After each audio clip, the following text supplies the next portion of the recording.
Okay, you're going to need an open mind for this video. Bring your curiosity to this one, because today I want to talk about whether feeling drunk is really all that wonderful. I mean, we talk about it as if it's a given that a few drinks feels great, as if it's a fact that getting tipsy is enjoyable. But is it really? Now, if you're already thinking, Kate, of course it feels great, that's why I do it, then please just stay with me for a moment. I want to invite you to step back and think about the physical sensation of getting drunk and what that's really like. And a great way to do this is to come at it from a more neutral perspective and think about someone you know who never drinks, who isn't used to it at all. Try and picture what their experience would be like if they were tricked into consuming alcohol. What sensations would they feel, and how would they describe that? Perhaps you've got children or grandchildren who don't drink, or, they're much too young to be drinking, and maybe you think of them here. Or perhaps there's someone else in your life who just doesn't drink, and you can mentally put them into this scenario and picture how they might feel if they were suddenly drinking alcohol without realizing it or choosing to do so.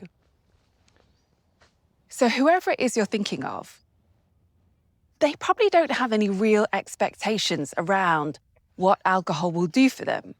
They're not particularly excited about drinking or romanticising alcohol. If they're a non-drinker, they probably don't do that. They probably won't have any real expectations around what this mind-altering substance will do for them. So, given all of that, will they actually enjoy the physical sensation of being drunk? I really want you to think about this. Think about the dizziness, the lightheadedness, the way you might feel slow, confused, or out of control, the way the room spins a little, your reaction times get slower. You might notice some changes in your vision, your speech, your coordination. Someone who's drunk might become very sleepy or emotional or even pass out. And when you think about it like that, isn't it interesting that we talk about that so positively? But if you had to take some medication and the side effects included dizziness, a foggy head, an inability to think clearly, speak articulately, or control your actions, you'd probably be quite alarmed, quite reluctant to use it. I don't think you'd describe all of that in glowing, positive terms. It might feel quite scary and worrying. So why is alcohol so different?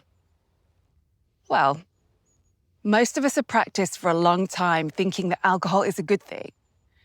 Even though the first time I drank alcohol, I ended up being physically sick, I still thought it was cool and sophisticated. Even as I was clutching the toilet bowl, I thought, well, all these other people can't be wrong. Everyone seems to rave about drinking. I just need to stick with it, ignore my taste buds, and learn to stomach it somehow. And for most of us, alcohol is the drug that we see our parents using. So yes, it is totally normalized. And the language we use about it is very positive as well. With other drugs, we talk about getting a fix, getting high, or using it. But with booze, we're only ever just getting tipsy, feeling a bit merry. It's all pitched in very positive, harmless terms. So, the point of this video was to get you thinking about the physical sensation of being drunk and what that's really like. Because the very worst thing you can do is just romanticize this without ever stopping to think about it, without getting clear on what it is that's so good and why you like it. And if you're a regular drinker, so drinking a couple of times a week or more, then a big part of your drinking is going to be about relieving the withdrawal effects caused by your last drink. And that's another fun part of using a powerful drug like alcohol that doesn't really get talked about.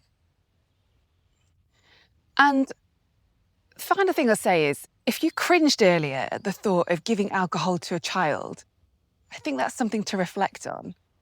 Because apart from their age, obviously, why is it that that seems so wrong? Why will you give this drug to yourself but not to someone little who you care about? The really good news here is that if we are able to convince ourselves to use this highly addictive toxic poison, and we are able to convince ourselves that the room spinning is a good thing, then my goodness, we can use that same brain power to figure out sobriety and to create a better story about alcohol-free living and, yeah, choose that as an option. So I'm Kate B. Let me know in the comments what you think about this, whether this just got you questioning anything, and yeah, what your first drink was like. I'd love to hear about it.